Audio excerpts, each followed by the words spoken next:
How ugly does this thing look? Anyway, this has 3 of the best cuts of beef on it. Can you guess what they are? We're pulling one right now. This is the flank or the belly of the cow, and this right here is your flank steak. So, I mean, it's good. It's really good. It's good for all your Mexican dishes. It's a good frying steak. It's good on the barbecue. It is cheap. It's got about the same tenderness profile as a porterhouse or a strip loin or a sirloin, whatever you want to call it. And look at that. Easy prep. We'll get rid of this bit black here so you can see what it looks like on the inside. And look at that. It is a nice, fine, well-marbled piece of meat. Next piece, just up here. So we're scooting along top of these ribs because you can see the ribs at the end there. The ribs are going to lead to cartilage, and sitting on top of the cartilage is where we find this cut. This cut being the thin skirt, which is awesome. So, again, one of the best things on the Weber. I rate these hard. I would probably prefer these over a Scotch fillet or a ribeye if you're a Yankee. But, yeah, one of the best things. So, you can see the seam there. This is a really well-fed, grass-fed cow, hence all the yellow and everything else. But we're going to try to pull the membrane off here, realizing we can't do it because it gets a bit sticky. After a couple of weeks hanging in the fridge, it gets a bit grippy. So something's set to other things. So we'll try again once we got it off. So we got it off now. We took the board with the beef on this, and we'll just remove all this under bits here. It's a bit of fat, a bit of sinew. We don't want that, especially if we're going to use it for a steak. So we'll trim all that down. And now we've got a fresh cut. On that fresh cut, we should be able to pull this membrane off. So you're just trying to separate that fat there. There it is.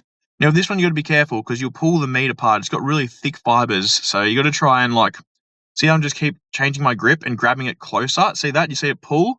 So we're just trying to get it and get it all off in one piece.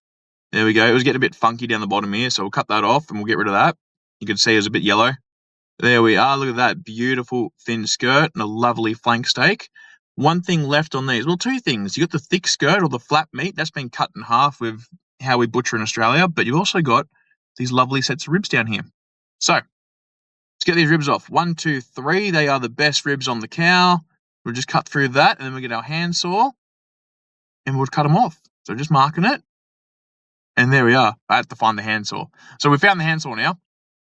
And this handsaw is actually fucked. The blade was turning sideways on me, and it wasn't very good. So we'll pull it over to the end of the bench, try create a bit more leverage. You just try to fix these problems as you go.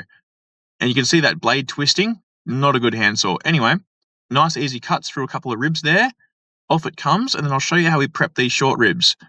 Beautiful. These are thick. This was probably I'm going to say a 300 kilo dead weight cow. So it must have been probably, I don't know how that works, 580, 600 kilos walking. But it's a good size. It's a good size for American barbecue products, not like your typical Australian cows. So this membrane here, we're pulling all this off. Easy way to pull it off is just scooting along the sides of the ribs here, side and side, and off it comes nice and easy. So doing that, cleaning them up. You can see it's black all around the edges, and it's got that layer of fat cap on there. So we're going to have to trim these bones a bit because the edge bones are a bit funky. So when the cows are too big like this one here, the abattoirs cuts them into 8 instead of 4.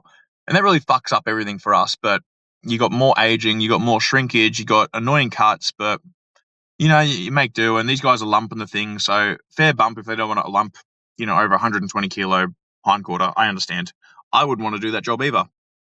Right, we've got that first bit of seam off with that top muscle, which is just like brisket navel. It isn't really great for pulling. You don't want to do your short ribs, your low and slow barbecue with that. Now we're just going to trim down the fat.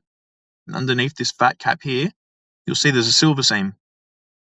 There we go. You can see that coming through there. So we'll trim the fat, and then we'll trim the silver, and then we'll trim these bones up. So there you go. You can leave it like that if you want, but really for the best, to get your rubs to stick to it and everything like that a bit better, you want to remove all this silver as well.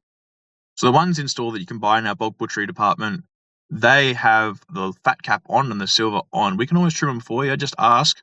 We just don't want to go through the process of unvacking it and then fucking trimming it and re-vacking it, and then we're going to lose half the shelf life. All right, so there's a bit of funky edging on the bone. We're trimming that off there. Pop, pop, pop. 1, 2, 3. And then same on this side. The other 2 sides were pretty good because they were in the meat. And that is your short ribs trimmed up. We'll cut them individually.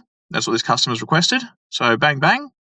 And look at that. Nice and lean and beautiful, ready to go. And that's the video, guys. I love you and leave you. Nice 3 steaks. Catch up. Peace.